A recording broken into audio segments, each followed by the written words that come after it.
let's talk about one of the most important archaeological finds ever. And one of them was a treasure map.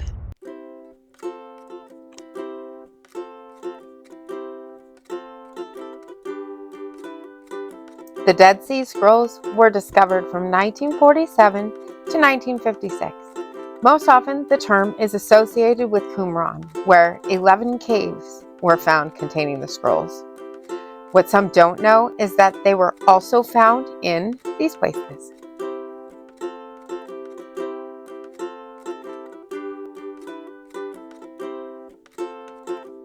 So, why the association with Qumran? Many scholars think the Essenes were the people who hid the scrolls due to them being hidden in matching pottery from site to site. Who were the Essenes? According to my Dead Sea Scrolls Bible, the Pharisees, Sadducees, and Essenes were the three major Jewish denominations. The Essenes were a monastic sect made up of scribes and scholars who retreated to Qumran around the 7th or 8th century BC and left around 68 AD when it was destroyed by the Roman army. Philo said this: "Moreover, Palestine and Syria too are not barren of exemplary wisdom and virtue, which countries no slight portion of that most populous nation of the Jews inhabits.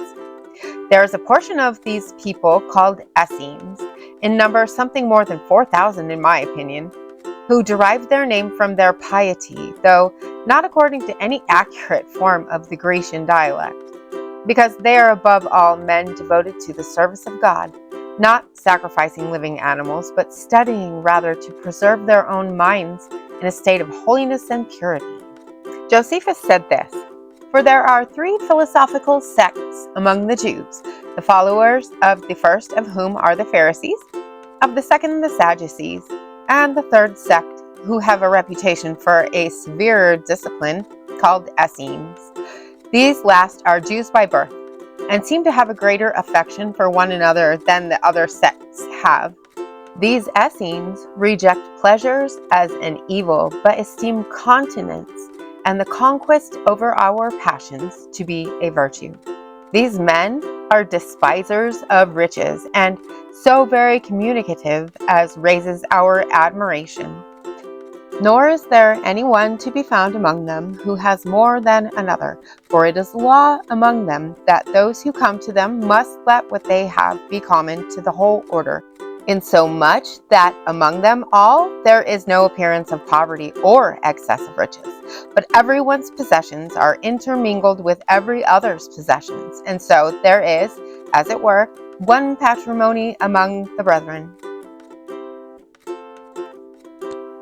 And Pliny the Elder said this: "On its west side, just far enough from its shore to avoid its baneful influences, live the Essenes. They form a solitary community, and they inspire our admiration more than any other community in the world. They live without women, for they have renounced all textual life. They live without money, and without any company save that of the palm trees. From day to day their numbers are maintained by the stream of people who seek them out and join them from far and wide." In late 1946 or early 1947, a young Bedouin shepherd found the first 7 nearly complete scrolls in what would come to be called Cave 1.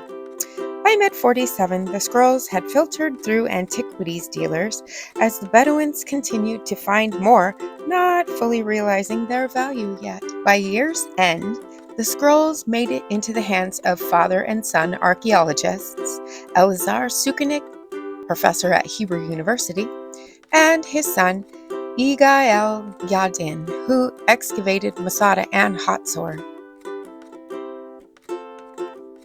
Throughout 1948, the year that Israel was declared a state, Sukenik sought out the origin of the scrolls. But reluctance reared its ugly head because the Bedouins had figured out the scrolls were priceless. And, of course, refusing to cooperate, they continued their search for more, which resulted in caves 4 through 6. In February of 1949, Cave 1 was finally located and excavation, led by Roland Dubois, could at last begin.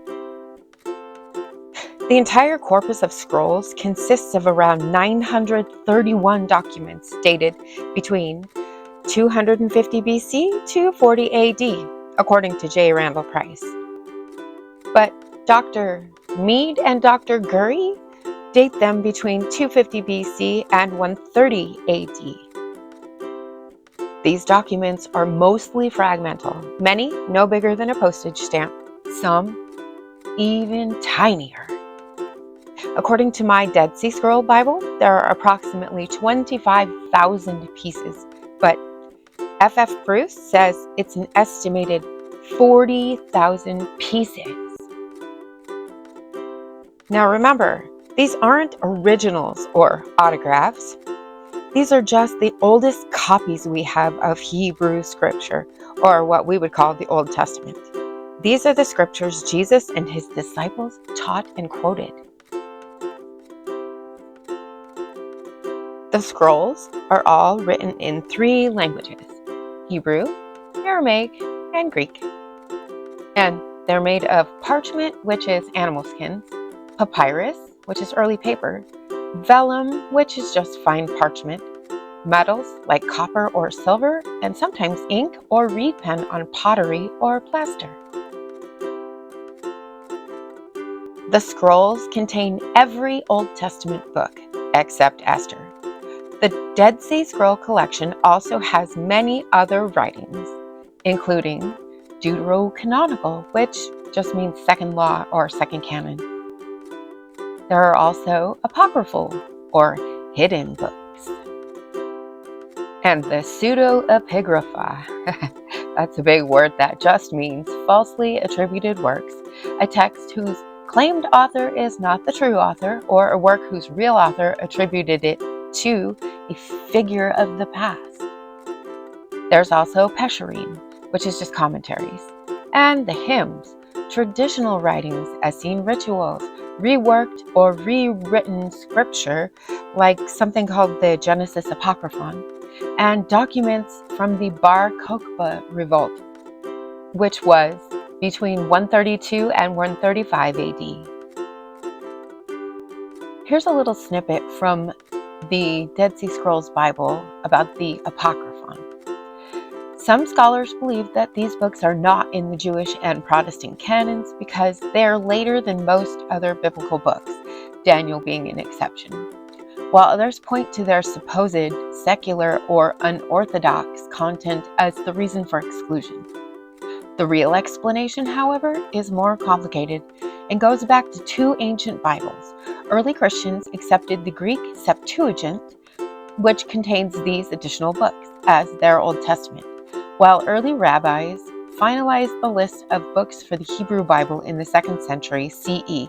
We also call that AD. It is these 2 early collections, the shorter Hebrew one and the longer Greek one, that determine which books are included in the Bibles used by modern Jews, Protestants, and Catholics. Jews, followed by Protestants, regard the shorter collection as scripture, whereas Catholics accept a larger canon that includes apocryphal and deuterocanonical writings found in the Septuagint.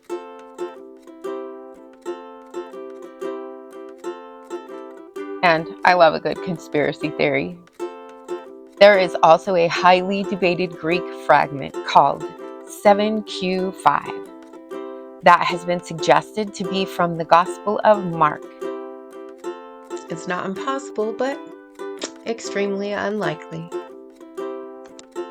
Cave 1 at Qumran had a scroll called 1Q Isaiah A, also known as the Great Isaiah Scroll. It's nearly the entire scroll, and it only shows a 5% variation from what's in our Bibles today, and most of these variations are, quote, slips of the pen, spelling alterations, many of which are no more significant than the difference in the meaning between the word over being used in place of above, according to J. Randall Price. Cave 3 in Qumran held the famous copper scroll, which is called 3Q15. This 8-foot by 1-foot scroll was a treasure map that remains unsolved. And Cave 4 contained the largest cache with 550 manuscripts in about 16,000 fragments. Cave 11 housed the Great Psalms Scroll. The three most cited Old Testament texts in the New Testament are the Psalms, Isaiah, and Deuteronomy. They're also the most found in Qumran, and Genesis pulls up in number 4. Although the 24 manuscripts of Genesis are surpassed in number only by Psalms, Isaiah, and Deuteronomy, they're relatively fragmentary and preserve only 32 chapters among their crumbs. They do, however, reveal a text of Genesis that is generally very close to the traditional Hebrew text. Only 11 manuscripts exhibit variants beyond the more common slight deviations in spelling. These few variants show no real pattern but are best classified as mixed or non-aligned. Here's a little blurb from Logos AI. Old Testament textual criticism is a scholarly process aimed at determining the most reliable original text of the Hebrew Scriptures. It is both a science and an art involving specific rules for evaluating copyist errors while also requiring nuanced application. The need for this process stems from centuries of hand copying manuscripts, which inevitably introduced potential errors due to various challenges, such as poor copying conditions, inadequately trained scribes, and the inherent difficulties of manual transcription. By the 1980s, scholars had concluded there is great and unique agreement with the Septuagint, also seen as the LXX, which is 70 for the 70-ish people who were involved, the Samaritan Pentateuch, SP also, and the Proto-MT or Masoretic text. Masorete meaning transmitters of traditions. The Masoretes were a Jewish scribe and scholar sect. And here's a quick lesson on manuscript coding. I've alluded to it a couple of times. Okay, so the 4 right here refers to the cave it was found in. Where at? In Q, Qumran. All right, this one is probably obvious. Deuteronomy. So it's a copy of Deuteronomy that we're referring to. This is the most difficult one, and that's only because it involves math, and I'm terrible with math. N is the 14th letter of our alphabet, so that means this is the 14th Deuteronomy copy found in Cave 4 in Qumran. Now, I'll let my Dead Sea Scrolls Bible give you a little more detail on it. If you want to pause right now, you can read everything that's on this. I also thought I would give you a couple of examples to look at from the Dead Sea Scroll Bible. You can just hit the pause button whenever you want. I also want to thank you for being here today. Feel free to check out any of the videos on my channel. There's plenty of them. I'm long-winded. Maranatha.